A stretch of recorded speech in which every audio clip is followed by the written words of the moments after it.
Do you remember when they came out with an Octopath Traveler game that was mobile only? Yeah, we kind of felt left out. Well, no more. Because good news, everybody! The Octopath Traveler Champions of the Continent is now reborn as Octopath Traveler Zero, a new and improved version of the mobile game without those awful gacha mechanics that everybody hates if you're just there for the narrative. Let's get into it. So listen, let's start out with a little bit of history. I love the Octopath Traveler games. Ever since the first Switch reveal, I've been drawn to that HD 2D style because it brings me back to my childhood. But what kept me coming back was something deeper, the way that these games tell their stories. When I first played Octopath Traveler, its multi-vocal storytelling, how's that for a college word, immediately reminded me of one of my favorite works of all time, Geoffrey Chaucer's Canterbury Tales. After studying it in college, that text made a permanent impact on me. The Old English version, in fact, still sits on my mantle, and today I teach it in one of my classes. Now, if you've followed my channel for any amount of time, you know that I love using video games to explore literature, philosophy, and religion. And for the past few years, Octopath Traveler has played a pretty big role in the way that I teach Chaucer. Now, if it's been a minute since you've read the Canterbury Tales, let me give you a quick refresher. It's basically the story of a series of pilgrims who are on their way to a holy site, and it's meant to be this spiritual pilgrimage. But as they are on the road, as pilgrims would do, they began to talk to one another. And this collection, the Canterbury Tales, are the stories of the pilgrims. Previous Octopath Traveler games used a structure that felt unmistakably medieval. 8 travelers, each with a personal story, each stepping forward into the spotlight like the pilgrim offering a tale. Well, this time around, Octopath Traveler Zero flips that formula a bit. This time it's the villains who get to tell the stories, or at least get to have the spotlight. Rather than deep companion arcs, you're given tightly constructed villain narratives. And these arcs are genuinely some of the most interesting short-form stories I've seen from video games recently, maybe even in my lifetime. While the villains each exhibit some wicked archetype like fame or wealth or power, for example, the real story lies in how they became corrupt and the impact it has on the surrounding communities. I found each of these stories incredibly compelling, and I wanted to know more about the villains as well as the impact that they had on the cities and the citizens around them, how villagers would cower in fear over one of the leaders. It was just phenomenal. In fact, probably gonna have to do another video ranking all of these stories because they're so good, and I would love to talk about these. It might be a good idea for a video game book club, who knows. Anyway, the second way that Zero flips the script is by allowing you to create a personalized protagonist. Your protagonist is a created avatar. Essentially you, if you wanted it to be, or somebody of your choosing. But regardless, your avatar is recovering from a personal catastrophe and is trying to rebuild a home that was lost. And it leads to a pretty robust city building mechanic that we'll discuss a little bit later. Each villain's downfall becomes part of your healing process. Your journey intersects with theirs in ways that make their stories matter to your own recovery. Along the journey, though, you're going to meet dozens, and I do mean dozens, of people who are going to join you. Some will be party members, others are going to be permanent residents in your town that you're building. And while these companions do feel a little bit more one-dimensional than previous entries, their stories are still fairly interesting. They have motivations, but they aren't the emotional core of the game anymore. Instead, the city rebuild and the villains carry the narrative weight now. It's a bold decision. For the most part, it works extremely well. In a lesser game with lower presentation and immersion, well, that would be a problem. But not so here. Because where Zero really succeeds is in how immersive it becomes, just like all of the other Octopath games. Octopath Traveler has always been praised, first of all, for its music. While this soundtrack does borrow from previous entries, the new tracks maintain the strengths of the previous games. Got memorable melodies,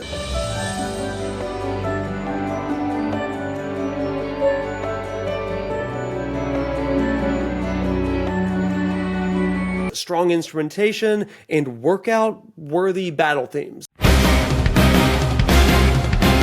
You know that's what I'm looking for all the time. I need to add to my playlist because Airbuster has been on repeat since 2020. Octopath Traveler, I need you in the playlist. As for visuals, HD 2D continues to dazzle.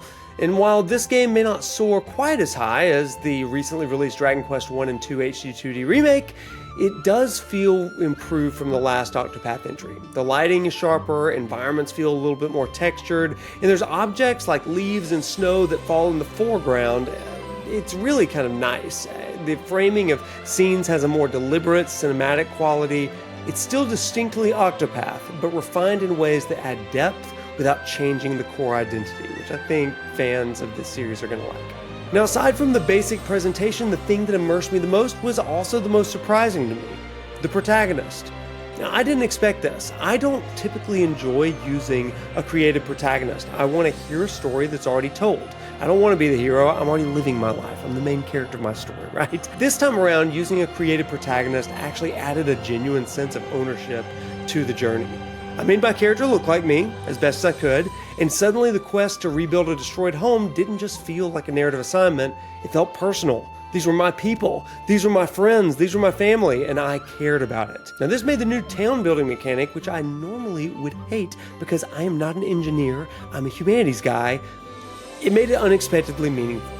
I wasn't just upgrading structures, but I was restoring my town. By God, these were my people, and I'm going to rebuild their town. Now, speaking of rebuilding, gameplay has always been a mainstay staple of the Octopath series, and mechanically, Zero may be the strongest entry in the series as far as I'm concerned. The major addition that I have absolutely loved is the 8 active party members in battle. If you remember right, old Octopath games had 4 members in battle, but this time you've got 8. 4 characters in the front row paired with 4 characters in the back row, and you can swap them out throughout the battle on their turns. This system, I cannot state enough how much it increased the strategic depth significantly. You start thinking in terms of pairings, not just actions. So, a strong attacker might be paired with a supportive magic user, for example. It creates a powerful synergy that feels satisfying to plan around. Or you may just want to go like crazy and pair 2 fighters with all kinds of different weapons so that you can more easily discern and exploit an enemy's weaknesses. Or just have a party of 8 knowing that they've all got swords and axes and those are the weaknesses, and just wail till the boss goes down fast. There's so many cool strategic possibilities. I had a lot of fun mixing and matching all the different pairings. It was great. The beloved boost system remains intact, which allows characters to store up actions for later turns, kind of like the Bravely Default system if you played that game.